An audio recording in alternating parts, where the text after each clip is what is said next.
नमस्कार दोस्तों, कैसे हैं आप सभी लोग। आई होप कि सब लोग अच्छे ही होंगे।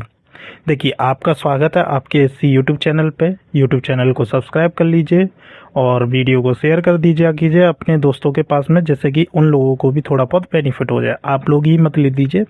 देखिए, हम डेली के डेली 20 PYQs करते हैं इस सीरीज़ में, लेकिन अब हम इसमें क्या करेंगे। देखिए, केवल इस वाली क्लास के लिए इसमें क्या है, 20+ क्वेश्चन हम इसमें डिस्कस करेंगे। बिकॉज इसके बाद में क्या है, आपका नया टॉपिक स्टार्ट होना है। इस वजह से जहाँ से आपका क्या हो जाएगा, मेडिवल हिस्ट्री स्टार्ट हो जाएगी, मतलब मध्यकालीन इतिहास जो है स्टार्ट हो जाएगा। इस वजह से इसको हम लोग जल्दी से करवा देना चाहते हैं, मतलब कहने का मतलब ये है। चलिए, तो सीधे चलते हैं क्वेश्चंस की ओर। देखिए, क्वेश्चन नंबर 10 से हम लोग स्टार्ट कर रहे हैं। देखिए, ये कह रहा है, which of the following categories of land mentioned in the Cholas inscription in not correctly matched. Chola शिलालेख में उल्लेखित निम्नलिखित भूमि की श्रेणियों में से कौन सी सही ढंग से जोड़े में नहीं है। ठीक है ना। अब ये है, ब्रह्मोदय ब्राह्मणों को भेंट की जाने वाली भूमि, देवदान मंदिरों को भेंट की जाने वाली धूलि, सला भोग एक स्कूल को रख रखाव के लिए भूमि, वेलन वगैरह जैन संस्थाओं को दान की गई भूमि। इसमें से आपका सही आंसर कौन सा है। कहने का मतलब ये है, तो ध्यान रखिएगा, D is the right answer. सही नहीं है, ये वाली बात कर रहा है। वेलना वगैरह जो वेलना वगैरह जो होता है, ये जो होती है एक गैर ब्राह्मणों को दान की जाने वाली भूमि होती है। किसको होती है? बैनावलई गई जो है, मतलब नाम का एक गांव था, उसकी बात करी जा रही है। तो यहाँ पर क्या थे, गैर ब्राह्मणों को, यानी कि जैन संस्थाओं को नहीं दी जाती थी, वो गैर ब्राह्मणों के लिए रखी गई थी। मतलब जो लोग ब्राह्मण नहीं होते हैं उनके लिए रखी गई थी। ठीक है ना। जैन धर्म के, मतलब जैन के लिए नहीं थी। देखिए देखिए, साला शोभा एक स्कूल के लिए थी। ठीक है। देवदान जो भूमि थी वो मंदिरों के लिए थी। ब्रह्मादेय जो थी वो ब्राह्मणों के लिए थी। ठीक है, ध्यान रखिएगा। चलिए, नेक्स्ट क्वेश्चन की तरफ चलते हैं। क्या हो गया इसमें। नेक्स्ट क्वेश्चन है 11वां। Which Chola ruler was famous by the name of victory of the Gangas. ये कह रहा है, वह कौन सा चोला शासक था जो गंगा विजेता विक्टर ऑफ गंगास के नाम से प्रसिद्ध था। राजेंद्र चोल प्रथम, विजयालय चोल, परांतक चोल प्रथम, क्या गंडादित्य चोल। इसमें से आपका सही आंसर कौन सा होगा। तो ध्यान रखिएगा, जो राजेंद्र चोल प्रथम थे, राजेंद्र चोल जो प्रथम थे, उन्हीं को हम क्या नाम से जानते थे, विक्टर ऑफ गंगास, मतलब गंगा विजेता के नाम से जानते थे। इस बात को ध्यान रखिएगा।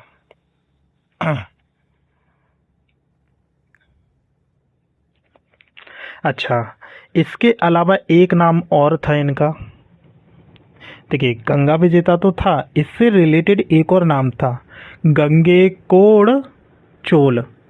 गंगे कोण चोल। ठीक है, इस नाम से भी इनको जाना जाता था। ध्यान रखिएगा, ध्यान रखिएगा इस चीज को। अब ध्यान रखिएगा, एक चीज और थी, जो राजेंद्र चोल थे वो प्रथम, मतलब राजेंद्र चोल जो प्रथम थे, उन्होंने बिहार और बंगाल में अपने वंश के जो राजा थे, महिपाल, मतलब पाल वंश के जो राजा थे। किस वंश के थे? पाल वंश के।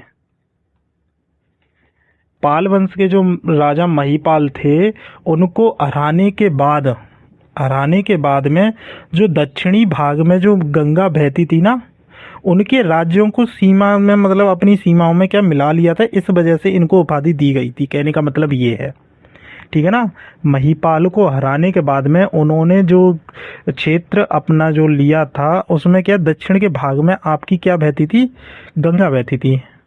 उनके जो किनारे के साइड में जो जितना भी, मतलब अपना जो था उनका राज्य था, उनको अपने राज्य में मिला लिया। उसके बाद में से इनको गंगेई कोड़ के नाम से भी जाना जाता था। ठीक है, ध्यान रखिएगा।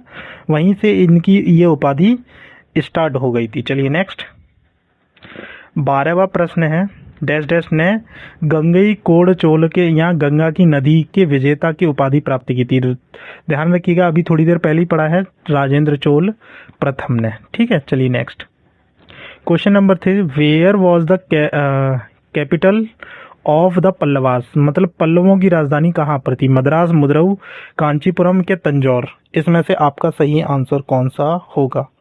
तो ध्यान रखिएगा, Kanchipuram is the right answer. Kanchipuram राजधानी थी। ठीक है, देखिए जो पल्लव शासक थे वो क्या थे? नाग वंश के जितने भी, मतलब नाग वंश के जो शासक थे उनको परास्त करने के बाद में अपने अधिकार में जो कांचीपुरम है उसको अपने अधिकार में कर लिया था। ठीक है ना, उसको अधिकार करने के बाद में इन लोगों ने इसको क्या कर लिया था? अपनी राजधानी बना लिया था। बस सीधी सी बात ये है। चलिए नेक्स्ट, 14वां प्रश्न। प्रश्न 14 है, भारत का कौन सा हिस्सा मुख्य रूप से पल्लव तथा चालुक्य द्वारा शासित था? Which part of the India's was mainly ruled by the Pallavas and Chalukyas? उत्तरी, दक्षिणी, पूर्वी, पश्चिमी। इसमें से कौन सा आंसर सही होगा? इसमें से सही आंसर कौन सा होगा? तो ध्यान रखिएगा, दक्षिणी इज द राइट आंसर। देखिए भारत का जो दक्षिणी हिस्सा है वो मुख्य रूप से पल्लव और चालुक्य वंश के जितने भी शासक, मतलब जितने भी क्या दोबारा जितने भी इन लोगों ने क्या किया था, इस पर बहुत ज़्यादा शासन करा था। ध्यान रखिएगा, ठीक है। चलिए दक्षिण वाले एरिया में क्वेश्चन नंबर 15 में है, what is the famous name of the monolithics rock temples at Mahabalipuram? Mahabalipuram में एकासमीय शैल मंदिरों का प्रसिद्ध नाम क्या है? रथ, प्रसाद, मणिका, गंधकुट्टी। इसमें से आपका सही आंसर कौन सा होगा? तो ध्यान रखिएगा, ए is the right answer, Rath is the right answer. Mahabalipuram में जितने भी मंदिर, मतलब रथ मंदिर मिलते हैं, जो कहाँ थे? आपके जो पल्लव शासक थे, क्या नाम था? पल्लव शासक नाम था नरसिंह बर्मन प्रथम, या फर्स्ट बोल लीजिए। इन्होंने ही तो बनाए थे। इनके बारे में हमारी चर्चा हुई थी, याद हो तो, जब मंदिरों का टाइम चल रहा था उस टाइम पर बात हुई थी कि जो रथ वाले जो मंदिर थे वो किसने बनवाए थे? नरसिंह बर्मन फर्स्ट ने बनवाए थे। ठीक है, इन्हीं के काल में क्या थे, आपके दो टाइप के मंदिर बने थे, दो टाइप के स्मारक बोल लीजिए मंदिर। पहले थे वन मंडप और दूसरे थे एकात्मक मंदिर। ठीक है ना, ध्यान रखिएगा, जिनको हम क्या कहते थे? रथ वाले मंदिर बोलते थे। ठीक है, ध्यान रखिएगा। चलिए नेक्स्ट, 16वां प्रश्न है, who built the group of monuments and Mahabalipuram? Mahabalipuram में स्मारकों का समूह को किसने बनवाया? चोल राजाओं ने, पल्लव राजाओं ने, चेर चालुक्य राजाओं ने। इसमें से आपका सही आंसर कौन सा होगा? तो ध्यान रखिएगा, पल्लव राजाओं ने यहाँ पर बहुत काम किया है। महाबलीपुरम में जितने भी स्मारक, मतलब स्मारकों के जो ग्रुप है वो पल्लव राजाओं ने ही बनवाए हैं। तो B is the right answer. ठीक है, ध्यान रखिएगा। चलिए नेक्स्ट, अब ये कह रहा है भैया, Mahabalipuram was the stabilised by? Mahabalipuram देश द्वारा स्थापित किया गया था। राजा राजचोल, नरसिंह बर्मन, चंद्रगुप्त, विवस्वान। तो इसमें से आपका सही आंसर कौन सा होगा? पहली बात ध्यान रखिएगा, पहली बात बताइए किसने किया था? तो सभी को पता है, B is the right answer. Narasimha Barman जो थे उन्होंने ही क्या किया था? महाबलीपुरम का स्थापना की थी, मतलब महाबलीपुरम की क्या की थी? स्थापना की थी। ठीक है, ध्यान रखिएगा। चलिए नेक्स्ट, 18वां, who build the magnificent rath cave temple and Mahabalipuram? किसने महाबलीपुरम में भव्य रथ गुफा मंदिर का निर्माण कराया था? महाराणा प्रताप सिंह, नरसिंह, अशोक, अकबर। इसमें से सही आंसर कौन सा होगा? तो ध्यान रखिएगा, इसका भी क्या रहेगा? नरसिंह प्रथम जो नरसिंह वर्मन थे उन्होंने ही क्या किया था, महाबलीपुरम में रथ गुफा मंदिर बनवाया था। ठीक है, ध्यान रखिएगा, रथ गुफा मंदिर, जितने भी रथ, जो भी रथ टाइप के मंदिर बनवाए थे वो नरसिंह जी ने ही बनवाए थे। इनके टाइम पर मंदिरों पर बहुत काम हुआ था उस टाइम पर। ठीक है, महाबलीपुरम में। ठीक है, ठीक, ध्यान रखिएगा। चलिए अब चलते हैं नेक्स्ट क्वेश्चन की ओर। नेक्स्ट क्वेश्चन है 19, during which dynasty was the Mahabalipuram temples build. किस राजवंश के दौरान महाबलीपुरम के मंदिर का निर्माण किया गया था? Gupta dynasty, Pallava dynasty, Chola dynasty या चालुक्य डायनेस्टी? सभी को पता है, अभी थोड़ी देर पहले इन्हीं चीज़ों के बारे में तो पढ़ते आ रहे हैं भैया। B option is the right answer. Pallava राजवंश ने ही क्या किया था उस टाइम पर, महाबली, देखो सीधी सी बात है, महाबलीपुरम की जो स्थापना करी थी वो पल्लव राजवंश के शासक नरसिंह वर्मन फर्स्ट ने की थी। ठीक है, तो सीधी सी बात है, जो महाबलीपुरम में जितने भी मंदिर बने होंगे, देखिए इनके बाद में भी बने होंगे एक आध, लेकिन सबसे ज़्यादा जो काम किया है वो इन लोगों ने किया है, पल्लव वंश के जो राजवंश के लोग हैं उन्होंने ही। चलिए नेक्स्ट क्वेश्चन की ओर चलते हैं। नेक्स्ट क्वेश्चन है 20वां, which dynasty build the Pancharathas of in Mahabali. यानी कि पंचरथ का निर्माण किस राजवंश ने? सभी को पता है, Pallava. D is the right answer, D is the right answer. ठीक है ना, ध्यान रखिएगा, डी, पल्लव। नेक्स्ट क्वेश्चन है, महाबलीपुरम में पंचरथों में से 4 रथ धर्मराज, युधिष्ठिर रथ, भीम रथ, अर्जुन रथ और नकुल सहदेव रथ था। 5वां रथ कौन सा था? तो ध्यान रखिएगा, द्रौपदी रथ था। कौन था? द्रौपदी रथ। ठीक है, इस बात को याद रख लीजिएगा। महाबलीपुरम में देखिए टोटल 5 रथ हैं, जिसमें से 4 के नाम ये दे रखे हैं और 5वां रथ जो है द्रौपदी रथ है। कौन सा है? द्रौपदी रथ है। ध्यान रखिएगा, ये जो पांडवों के ऊपर बनाए गए थे, ठीक है ना, इनको पांडवों का रथ मंदिर भी कहते हैं, इतना समझ लीजिएगा, ध्यान रखिएगा। और पल्लवों के काल में ही इसको बनाया गया था। ठीक है, नरसिंह वर्मन ने ही फर्स्ट टाइम जो बनवाया था। क्वेश्चन नंबर 2 है, धर्मराज रथ स्मारक कहाँ स्थित है? अब ये धर्मराज रथ स्मारक की बात चल रही है, तो धर्मराज रथ स्मारक जो कहाँ पर स्थित है? तो ध्यान रखिएगा, महाबलीपुरम में स्थित है। कहाँ पर है? महाबलीपुरम। और जो धर्मराज स्तक है इसको युधिष्ठिर रथ के नाम से भी जानते हैं। ठीक है ना, कहाँ पर है? महाबलीपुरम, यानी कि C is the right answer. चलिए नेक्स्ट 23वां प्रश्न है, in which state of the India is shore temple located. Shore मंदिर भारत के किस राज्य में स्थित है? उड़ीसा, तमिलनाडु, केरल, महाराष्ट्र? इसमें से आपका सही आंसर कौन सा होगा?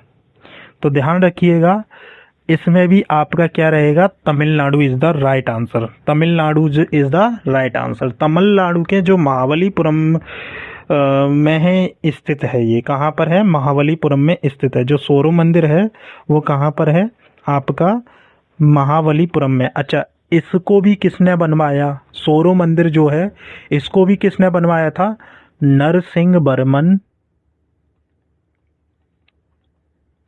फर्स्ट ने ही बनवाया था। ठीक है, ध्यान रखिएगा। इसका भी भाई फर्स्ट ने नहीं, द्वितीय ने बनवाया था। फर्स्ट ने तो ये बाकी था, तो नरसिंह जो द्वितीय था राजा उसने बनवाया था, सॉरी, है ना, इस बात को ध्यान रखिएगा। अच्छा, अब इसमें जो है जो शैली कौन सी थी? तो ध्यान रखिएगा, इसमें द्रविड़ वास्तुकला, मतलब वास्तुकला कह लीजिए, शैली कह लीजिए, बात एक ही है, द्रविड़ वास्तुकला इसमें है।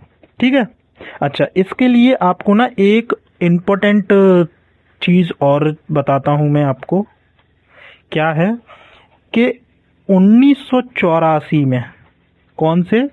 1984 में इसको यूनेस्को विश्व धरोहर के स्थल में सम्मिलित किया गया था। ठीक है ना, सोरो मंदिर की बात कर रहा हूं मैं।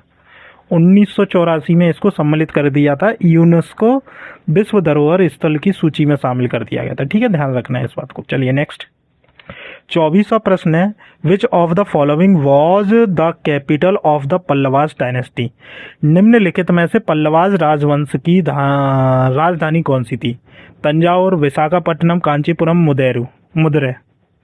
तो इसमें से आपको सही आंसर बताना है। तो ध्यान रखिएगा, Kanchipuram is the right answer. अभी इसको हम लोग पिछले भी पूछ चुके हैं पल्लव वंश की राजधानी के लिए। ठीक है, कांचीपुरम जो है यहाँ पर राजधानी थी इन लोगों की। ठीक है, चलिए नेक्स्ट 25वां प्रश्न है। 25वां बोल रहा है, which of the following Pallavas king defeats and killed the Chalukyas emperor king Pulakeshin second and assumed the title of the क्या लिखा है, बाता पिकोड़ा। ठीक है, बाता पिकोड़ का खिताब अपने मतलब ले लिया था भैया, टाइटल ले लिया था। तो कौन थे भैया, पुलकेशन सेकंड को मारने वाला व्यक्ति कौन था? सीधी सिंपल सी भाषा में बता दूं तो मैं तुम्हें, तो देखिए नरसिंह फर्स्ट था, महेंद्र वर्मन फर्स्ट था, परमेश्वर फर्स्ट था कि नंदी वर्मन था? इसमें से आपका सही आंसर कौन सा होगा? देखिए जो चालुक्य वंश के जो पुलकेशन द्वितीय थे उसको नरसिंह वर्मन फर्स्ट ने ही मारा था। ए इज द राइट आंसर, ध्यान रखिएगा, ए इज द राइट आंसर। ठीक है, ठीक, ध्यान रखिएगा। और उसके मारने के बाद में ही ये खिताब लिखा था बातापी कोड़ा। ठीक है, पता नहीं इसका मतलब ही क्या है, ये लोग ऐसी ऐसी बड़े भयंकर भयंकर नाम की उपाधियां रखते क्यों थे। नेक्स्ट 26वां कौन सा, Badami was the oldest capital of which dynasty? Badami जो है किस वंश का सबसे पुरानी राजधानी थी? मतलब जो जिस वंश की राजधानी थी वो सबसे पुरानी किस वंश की थी? बादामी।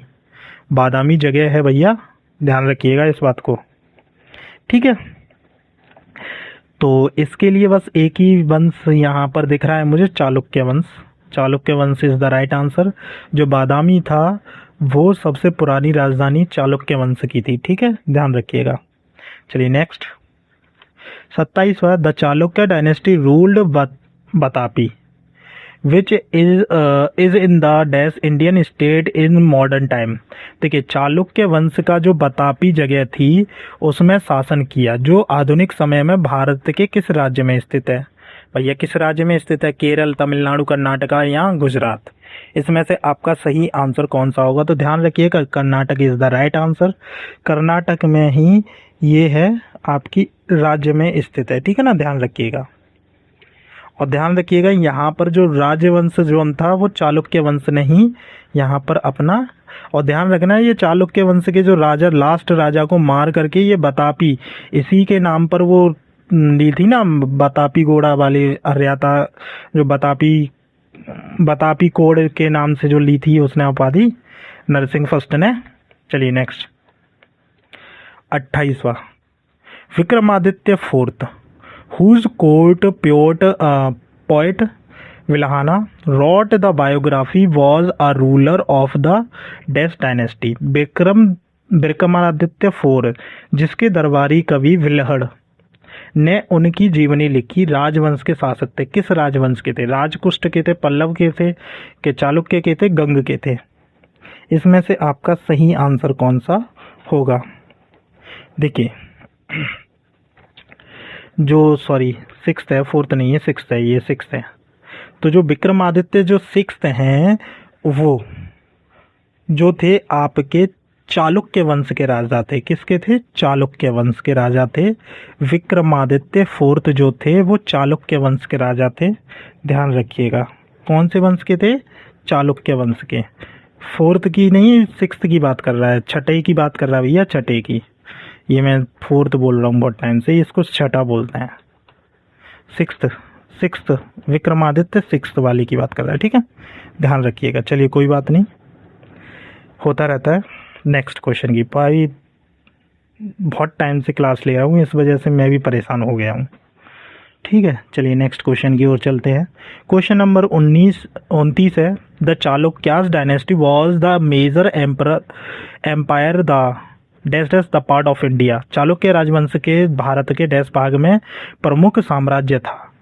वेस्टर्न, साउथर्न, ईस्टर्न या नॉर्थर्न? ये जो है चालुक्य वंश जो था किस भाग में था? पश्चिमी में था, दक्षिणी में था, पूर्वी में था कि उत्तरी में था? तो ध्यान रखिएगा साउथर्न रीजन में वो बहुत ज़्यादा था। जैसे ये वाला जो सिस्टम है, मतलब मान के चलो, एक मिनट, ये वाला जो सिस्टम है ना, नीचे वाला जो सिस्टम है, ये वाला इधर का, ये दक्षिणी भाग है, इसको घेर करके बैठे हुए थे ये लोग। चलिए नेक्स्ट। अब ये तीसवा है, बादामी चालुक्य वंश की बादामी जाने से पहले राजधानी उनकी राजधानी थी। मतलब बादामी चालुक्यों ने बादामी जाने से पहले उनकी राजधानी, बादामी से पहले इनकी राजधानी कौन सी थी? हुबली थी, पट्टाकल था, बीजापुर था, क्या एहोल था? तो ध्यान रखिएगा, उनसे जाने से पहले क्या थी? एहोल थी। D is the right answer. Aihole जो राजधानी थी, इनकी पहली राजधानी थी। ठीक है ना, कहां पर? बादामी जाने से पहले। नेक्स्ट क्वेश्चन, क्वेश्चन नंबर 31 है, चालुक्य वंश का संस्थापक कौन था? चालुक्य वंश का संस्थापक कौन था? फर्स्ट है कीर्तिवर्मन, दूसरा है नरसिंहवर्मन, तीसरा है मंगलसा और पुलकेशन फर्स्ट। इसमें से आपका सही आंसर कौन सा होगा? देखिए, जो चालुक्य वंश है, इसकी जो शुरुआत जो होती है जयसिंह से होती है। किससे होती है? जयसिंह से। किससे? राजा जो जयसिंह थे उससे इस वंश की शुरुआत होती है। लेकिन इसका जो वास्तविक जो माना जाता है ना संस्थापक, उसको माना जाता है आपका पुलकेशन फर्स्ट को। ठीक है, इस बात को ध्यान रखिएगा। चलिए next, D is the right answer, कहने का मतलब ये है। नेक्स्ट 32वां प्रश्न है आपका, Ravi Kirti was the court poet of which Chalukya ruler? मतलब रवि कीर्ति किस चालुक्य शासक का दरबारी था? Bhima second, Kirtivarman first, Pulakeshin second, Kirtivarman second, Pulakeshin second, मतलब सभी सेकंड है, विक्रमादित्य सेकंड। इसमें से आपका सही आंसर कौन सा होगा? जो रवि कीर्ति जो थे वो किस के थे, कहने का मतलब ये है। तो ध्यान रखिएगा, सी इज द राइट आंसर। आपके पुलकेशन जो सेकंड थे, उनके राज मतलब दरबारी कवि थे। ठीक है, पुलकेशन सेकंड के ये दरबारी कवि थे। ठीक, ध्यान रखिएगा। चलिए नेक्स्ट 33वां प्रश्न है, the ruler of which dynasty of the South India assumed the title of Dharmaraj? मतलब दक्षिण भारत के किस वंश के शासक ने धर्मराज की उपाधि धारण की? ठीक है ना, तो इसमें से आपको सही बनाना। तो बाकाटक था, पल्लव था, कदम्ब था, क्या पश्चिमी गंग था? ठीक है, इसमें से आपको बताना है। तो ध्यान रखिएगा, इसमें जो है पश्चिमी गंगा जो है वही आपका सही हो जाएगा। मतलब वेस्टर्न गंगा जो आंसर आपको दे रखा है, इसमें ये आपका सही हो जाएगा। ठीक है ना, पश्चिमी गंगा या वेस्टर्न जो भी है, ये याद रखना है। ठीक है, ध्यान रखिएगा। अब चलते हैं नेक्स्ट क्वेश्चन की ओर। नेक्स्ट क्वेश्चन है 24वां, who among the following gave his traditional profession, took up arms and successful established his kingdom in Karnataka? तो पहला है वासुदेव कानवा कन्नव, वासुदेव कन्नव, कानवा बोल रहा हूँ। अब ये दूसरा है पीयूष मित्र सुंग, कदम मयूर शर्मन, और चौथा है आपका गुर्जर प्रतिहार हरिश्चंद्र। इसमें से आपका सही आंसर कौन सा होगा? देखिए, निम्नलिखित में से किसने अपने परंपरागत पेशे को छोड़कर शस्त्र को अपना लिया और कर्नाटक में अपना राज्य सफलतापूर्वक स्थापित कर लिया? इनमें से भैया परंपरागत पेशा छोड़ करके अब उन्होंने हथियार पकड़ लिए और उसके बाद में कर्नाटक में अपना राज्य सफलतापूर्वक स्थापित कर लिया। तो इसमें से आपका सही आंसर कौन सा होगा? तो ध्यान रखिएगा, जो कदम राजवंश था उन्होंने ही ऐसा किया था। ठीक है, ध्यान रखिएगा, क्या किया था? तो कदम मतलब सी इज द राइट आंसर। ठीक है ना, ध्यान रखिएगा। चलिए नेक्स्ट, अब ये 35वां क्वेश्चन है, in which state of India the Barabati fort located? मतलब बारावती किला भारत के किस राज्य में स्थित है? मध्य प्रदेश, उड़ीसा, महाराष्ट्र, वेस्ट बंगाल। आपका सही आंसर कौन सा होगा? मतलब महाराष्ट्र, उड़ीसा और आपका महाराष्ट्र, मतलब मध्य प्रदेश, उड़ीसा, महाराष्ट्र और वेस्ट बंगाल, मतलब आपका बताना है पश्चिमी बंगाल। तो इसमें से आपका सही आंसर कौन सा होगा? तो ध्यान रखिएगा, B is the right answer, Odisha is the right answer. ठीक है, बारावती किला जो है उड़ीसा राज्य में स्थित है, और ये जो किला है वो महानदी के किनारे पर स्थित है। कहाँ पर स्थित है? महानदी के किनारे पर स्थित है। ठीक है। अच्छा, इस किले का जो निर्माण हुआ था वो 13वीं शताब्दी में हुआ था। ठीक है, किस में हुआ था? 13वीं शताब्दी, 13वीं शताब्दी में हुआ था। चलिए नेक्स्ट क्वेश्चन नंबर फर्स्ट है, विच state of India's was ruled by the, ये क्या है? नाथोजा, निगथौजा डायनेस्टी, निगथौजा डायनेस्टी। इसमें से आपका सही, निगथौजा राजवंश के किस भारत के किस राज्य, अच्छा के दो बार हो गया, के शासन किया गया था, मतलब किस राज्य में शासन किया गया था? असम, मणिपुर, हरियाणा, गुजरात। इसमें से आपका सही आंसर कौन सा होगा? तो ध्यान रखिएगा, जो निगथौज जो राजवंश था, इसने भैया मणिपुर में बहुत ज़्यादा किया था। अब देखिए, मणिपुर बहुत ज़्यादा फेमस है इस टाइम पर। यहाँ पर आपके जो नरेंद्र मोदी जी हैं, अब आपके क्या है, हमारे भी हैं, ये दुर्भाग्य की बात है कि उनसे क्या है, देश बिल्कुल भी संभल नहीं रहा। अब देश में क्या है, अमेरिका के लोग जो हैं हमारे देश के राष्ट्रीय ध्वज को फाड़ रहे हैं, और ये इतने बड़े अपमान को ऐसे मतलब झेल रहे हैं जैसे कि इनको कोई प्रॉब्लम, जैसे कि कोई कुछ उखाड़ लेगा इनका। अब देखिए, वहाँ के जो लोग हैं हमारे राष्ट्रीय ध्वज को फाड़ रहे हैं, इस पर भी ये जो मोगली जी हैं कुछ बोल ही नहीं रहे हैं। ठीक है, अब बताइए। और फिर अभी जो 6 जून को जो प्रोटेस्ट हुआ था, उसमें भी ड्रामा बहुत ज़्यादा फैलाया है इन लोगों ने। बताइए, अपने अपने ये जो फालतू के जो लोग हैं, क्या नाम है उसका, एक लड़की है जो हमेशा फालतू में हिंदू मुस्लिम करती रहती है, मुझे तो बहुत बेकार लगती है भाई। ठीक है, चलिए वो बात अलग है, हमने दो छोड़िए। लेकिन हमारे जो मोदी जी हैं ना, वो एकदम डरे हुए, सहमे हुए, एकदम बेकार इंसान हैं।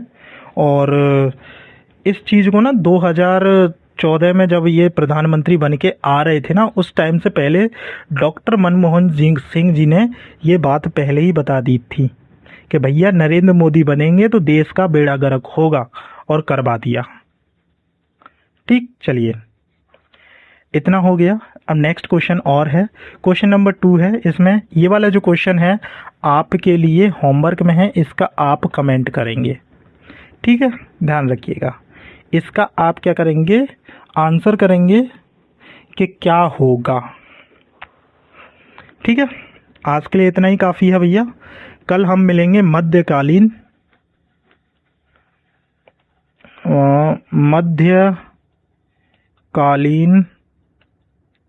इतिहास के साथ। ठीक है ना, मध्यकालीन इतिहास में से जो भी क्वेश्चंस पूछे जाते हैं, उसके बाद में सबसे पहला जो है पैगंबर मोहम्मद से स्टार्ट होगा, मतलब उस टाइम पर, मतलब 700 से ऊपर की बात होगी, मतलब। ठीक है ना, आ रही है बात समझ में? ध्यान रखिएगा। ठीक, हाँ, वीडियो को शेयर कर दीजिए, सब्सक्राइब कर लीजिए चैनल को, अपने दोस्तों के पास भेज दीजिए, अपने महिला मित्रों के पास भेज दीजिए। ठीक है, और महिला मित्रों को बता दीजिए कि यहाँ से पढ़िए, आपका काम हो जाऊगा। ऐसा नहीं है कि हम लोग क्या है, आपको टॉपिक वाइज भी पढ़ाना स्टार्ट करेंगे, लेकिन थोड़ा सा टाइम लगेगा भाई। सीधी सी बात ये है, टॉपिक वाइज तो हम तब पढ़ाएं ना जब हमारे सब्सक्राइबर थोड़ा बहुत गेन करें। आप लोग सब्सक्राइबर गेन नहीं करवाते हैं तो कैसे काम चलेगा? देखिए, समझ में आता है तो सब्सक्राइब कर लीजिए, नहीं समझ में आता है तो कोई बात नहीं है, इसमें पैसा तो लगना नहीं है। ठीक है, चलिए मिलते हैं नेक्स्ट वीडियो में।